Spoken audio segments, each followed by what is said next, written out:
Hello and welcome to my channel. I have some great recipe ideas and meal ideas for you this week. So I have a chicken taco recipe, also a wild rice soup recipe with some ham, and then a pork chop and carrot recipe. So let's get started.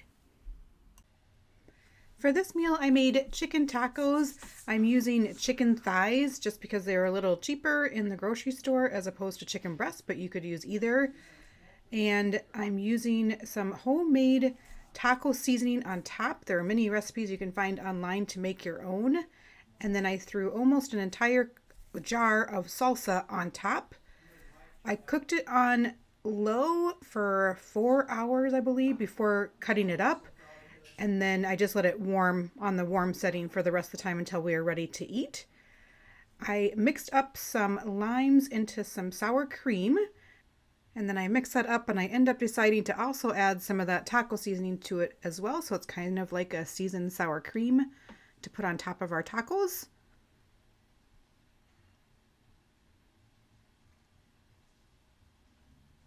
And then I cut up one tomato, dice that up. It would depend on your family size. We have 3 adults, and we did have leftover tomato. We each had 2 tacos. I would say we had enough left over for another probably 3 or 4 tacos of the whole chicken and everything. So this is what I used. We also had some shredded lettuce, some Mexican cheese, and some taco sauce, and also the remaining salsa. Now I'm just heating up the tortillas. I just like to heat them up maybe a minute on each side. And then that's what the chicken looks like when it's done. You could also shred it if you wanted to, but I just decided to cut it up, was easier. And this is what my finished plate looks like. It was really delicious. That taco sauce gave it a pretty good kick, but it was really, really good. This is a wild rice recipe inspired by a local grocery store here in Minnesota called Lunds Byerly's. And I will link their recipe down below. I did take some liberties with it and make a couple changes, but I am melting a stick and a half of butter. And then once that's melted, you're gonna add 6 cups of chicken broth to that, which 6 cups of broth is about 3 cans. And then you're gonna cook that, stirring constantly until the mixture comes to a boil, and boil it for at least a minute. I did add, of course, a pinch of salt and a few dashes of pepper. And while that's cooking, I am dicing up some ham that we had left over from Thanksgiving. You could also use turkey, chicken, any sort of meat really that you would want to add to it, or you could just not do meat and maybe add some extra rice. But the Byerly's Lunds recipe is a ham recipe. They also add almonds to it, which I did not. And in the beginning, they add, when you're melting the butter, they also throw in some onion and flour. I chose not to do that just because I didn't want those in my soup. But you could definitely do that to create a roux and make the soup thicker.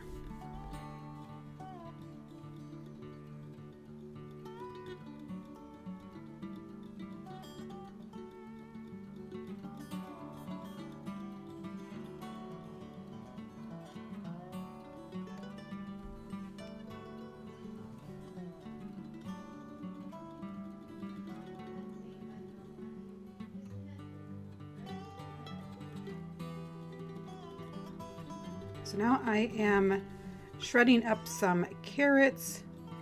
You could also buy the carrot sticks, I suppose, but the shredding makes them even smaller and thinner.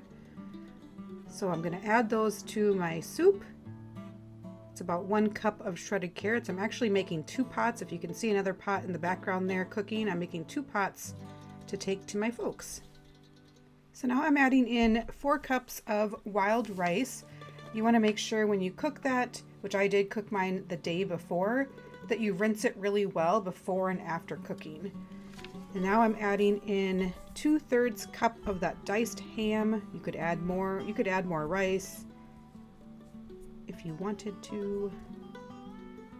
And then we are going to simmer all of this, bring it to a simmer and simmer it for 5 minutes. And then you can add in 2 cups of half and half. And then I'm doing 4 tablespoons of dry sherry.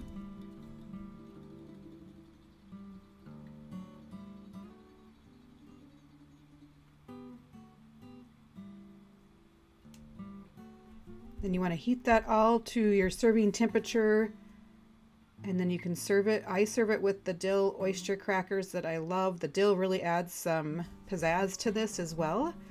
And this soup is delicious, and I would say even better the next day.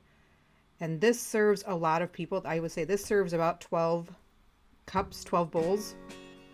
So we always make plenty of soup so we have leftovers and even freeze some sometimes. But this is delicious wild rice soup with ham.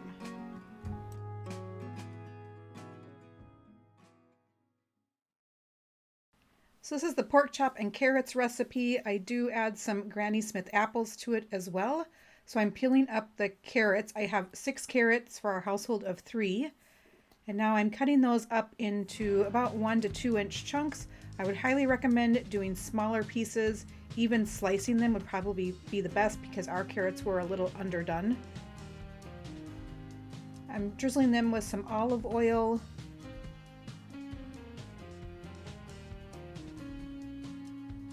Some Italian seasoning.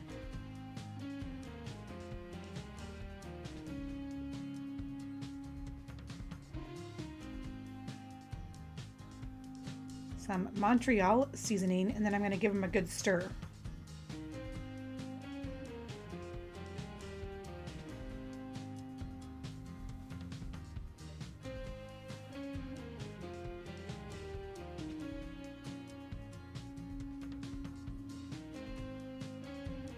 Now I'm cutting up the apples, leaving out the core, but I do leave the skin on. You could definitely take the skin off, because it does kind of give a weird appearance when it's cooked. And now I'm going to just brown up each side of these boneless, skinless pork chops in a little bit of olive oil and salt and pepper. It's about 3 to 4 minutes on each side on medium to high heat.